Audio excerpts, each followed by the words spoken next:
Right now, financial headlines and online calculators are telling you that you need $2 million to retire safely. If you don't have it, you probably felt that quiet panic that you're falling behind, but here's the truth. The odds of an American actually retiring with $2 million in spendable assets, it's about 1.8%. That's roughly the same odds as a college football player making it to the NFL. $2 million, it isn't the standard for retirement. It's the exception. Over the next few minutes, I'm going to show you where that number actually came from, who keeps repeating it, and the three real numbers that actually decide when you can stop working. And later, I'm going to hand you the three numbers that actually decide whether you can retire. None of them is $2 million. Okay, a quick one before the data. What percentage of American retirees do you think even have $1 million saved? Now, so pick a number and hang on to it for a little bit. And wherever that guess came from, you didn't choose it. A headline, a calculator default, a comment section. Let's replace it with the real one. First, one distinction that changes this entire conversation.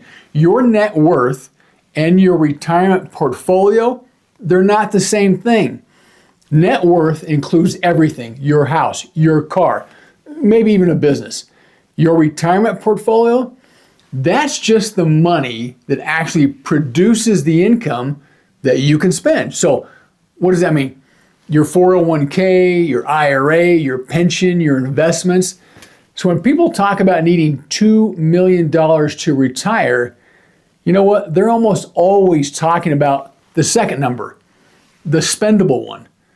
According to the Federal Reserve data from the Survey of Consumer Finances, only about 1.8% of all U.S. households have $2 million or more in retirement accounts and liquid assets. Look, that's fewer than 2 people out of every 100. Even 1 million, the number you were just guessing at, only about 4.7% of households have reached that. And among people who are already retired, the number with $1 million or more, it drops to 3.2%. Look, whatever you guessed a minute ago, even if you guessed low, you were probably still too high. Look, that's not a knock on you. That's a knock on the number everyone's been repeating. So if almost nobody actually has $2 million, why does everybody act like you need it? Well, part of it is the simple math for headline writers. Quote, you need $2 million to retire. What is that? Scary. It's a clickable sentence. Part of it, it's retirement calculators. And they often just default. You just see a big, round, conservative number because why? It's easier to build a tool around that than around your actual life. And part of it, online forums where the loudest voices tend to be the ones bragging about the outlier accounts, not the quiet majority, living a completely normal retirement on a completely normal amount. Did you ever play the game of telephone back when you were a kid? Someone whispers a sentence at one end of a line and it goes from person to person, and by the time it reaches the other end, it's turned into something else entirely. Look, nobody lied on purpose. Each person just repeated what they thought they heard. That's basically what happened to this number. A real specific data point about a small slice of really very high earners. It worked its way through headlines, calculators, parties, dinner table conversations, until what? It became, hey, you need $2 million, or do you know what? You have failed. And here's the part that's a little harder to say out loud. Some of the people repeating this number, they have a reason to keep you a little anxious. If your entire plan is built around fear of not having enough, what happens? You're a lot more likely to keep working, keep saving, past the point you needed to, and to keep your money in accounts where maybe somebody else earns a fee for managing it. Look, I'm not saying every advisor does this on purpose. Please don't misunderstand me. But a system that benefits when you feel behind, it isn't exactly motivated to tell you, guess what? Hey, you're actually fine. You've probably never actually met someone with $2 million sitting in a retirement account. Look, that's not bad luck. It's because almost nobody does.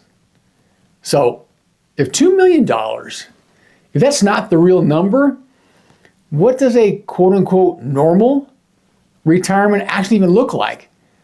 Look, median household net worth for Americans between 55 and 64 is around $365,000. For 65 to 74, it climbs a little to around $410,000. Now hang on before you click away.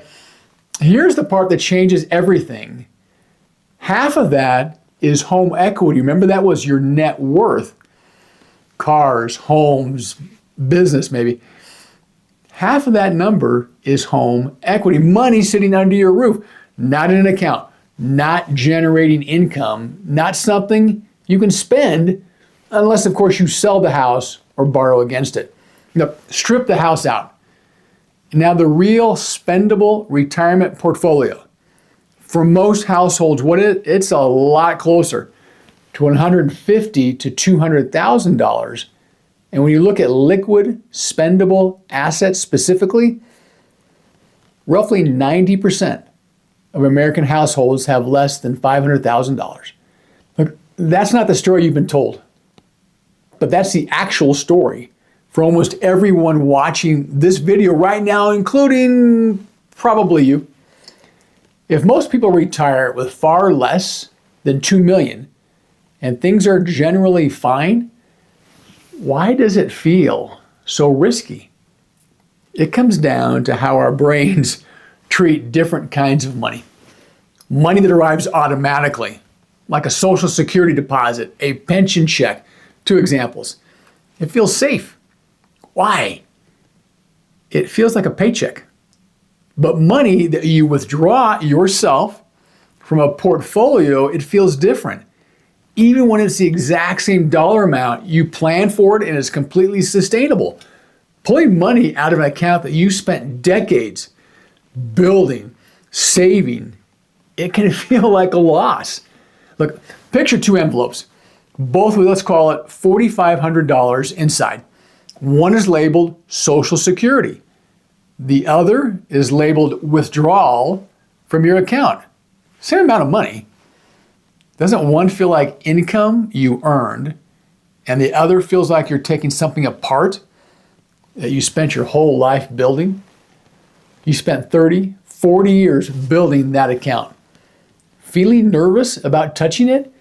It's not a flaw in your thinking. It's just worth kind of calling it out so it doesn't quietly shrink your retirement for absolutely no good reason. So, if $2 million was never the real bar, what actually is? Well, you know what? It's not one number. It's three numbers. What you actually spend every year, what guaranteed income, that's the important part, what guaranteed income already covers, and the gap between those two. That's the part your portfolio has to actually cover. That gap, that's your real number. For some people, it's small. And for some, once you actually run it, it's close to zero. It has nothing to do with $2 million. That gap is exactly what the retirement reality check walks you through. Look, it's a free guide. I put it together so you can find out what your own three numbers are. Instead of just guessing at someone else's, look, it's a quick read. It's not a spreadsheet or a course. Go grab it at brainflash.com. It just comes straight to your inbox. I also walk through this in a little more detail in a video called Your Retirement Depends on These Three Numbers. If you haven't watched that one yet, it's the natural next step after this one.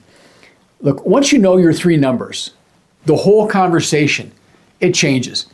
You stop measuring yourself against a headline, a false headline. And you start measuring yourself against your own life. Look, the goal was never 2 million. The goal was knowing what your number is, and those aren't the same thing. And mixing them up has caused a lot of people a lot of unnecessary anxiety, including maybe you. Before you watch this, look, you're not behind. You were never actually being compared to reality. You're being compared to a clickbait headline. And now you know the real one, 1.8%. And you know what? Now you know the three numbers that actually matter more than that. This is Brain Flash.